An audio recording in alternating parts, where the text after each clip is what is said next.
birashoboka cyane ko usanzwe ucuye umugani nta nzoga ya nzonye. Sinshidikanya kandi ko uburyo uwukoreshamo budahabanye n'ukuri kwawo. Ariko se kugira ngo uyu mugani ushinge imizi mu Kinyarwanda, abantu bawugira itetu bigire naho twakwita umwana ukoresha kandi mu buryo nyabwo, byagenze bite? Uyu mugani waba warakomotse he? Mbaye ikaze nanone kuri bimenyere hano.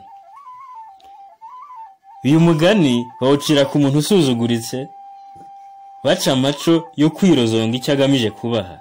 Nibwo bagira bati ni mucyo twigendere nta nzoga ya nzonyo. Wakomotse rero ku mugabo witwaga Nzonyo ahagana mu mwaka w'1800. Nzonyo uwo nguwo iwabo kavukire hari mu biru b'Ikinyaga, aha kaba Cyangugu. Agabana ubutware bw'Ikinyaga cyose. Rimwe rero aza gufata igihe kwa Gahindiro ku Kamonyi, bigeze harasezera harataha. Ageze iwe mu Kinyaga aterera agati mu ryinyo ntiyagaruka ibwami, ndetse n'amakoro yaturukaga mu Kinyaga arabura.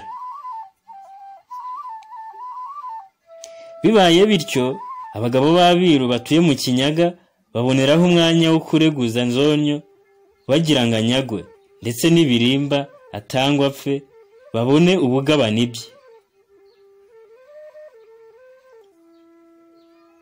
Nuko inshuti za Nzonyo zo mu Nduga zimutumaho zimumenyesha ko ari mu makuba kuko yazinitswe ibwami kandi amakoro akabura.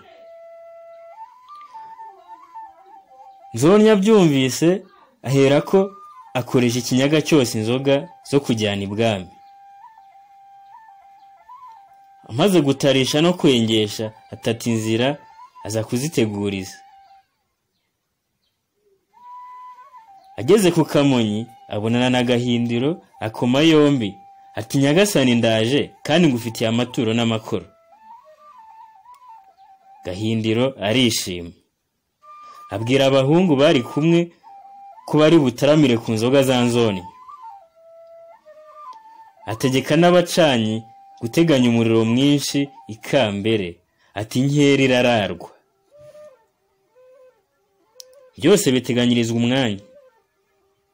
Naho Nzonyo yateguje bisa n'amatakirangoye, inzoga zikiri mu Kinyaga. Inshuti ze ziramubaza ziti kumaze kubwira ibwami ko ufite amakoro n'inzoga, none biri he? Nzonyo ati nasize mbwiye abanyakinyaga ko bazishaka bakazinkurikiza. Nuko inshuti ze ziti wikoreye ishyano, ntawe ubwira ibwami icyo adafite. Nzonyo ko karabizirikana asanga ari koko, agira ubwoba asubira mu Kinyaga ijoro ryose.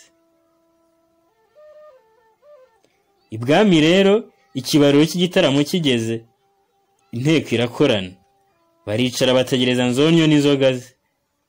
Amatarama arashira bihereza igicuku.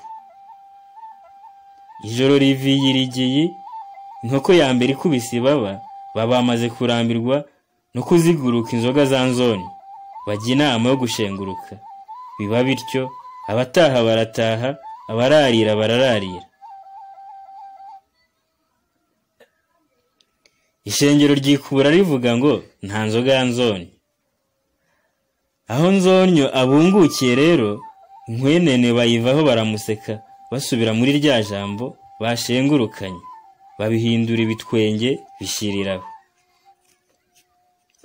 Naho umugani wo uragundira urafata, uwo batse inzoga wese ariko anasuzuguritse yatindiganya kuzizana, bati nta nzoga ya Nzonyo, nimucyo twigendere.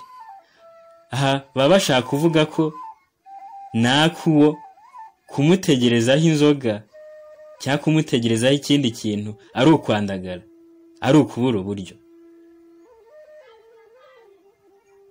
Ndabashimiye gukurikirana iki kiganiro.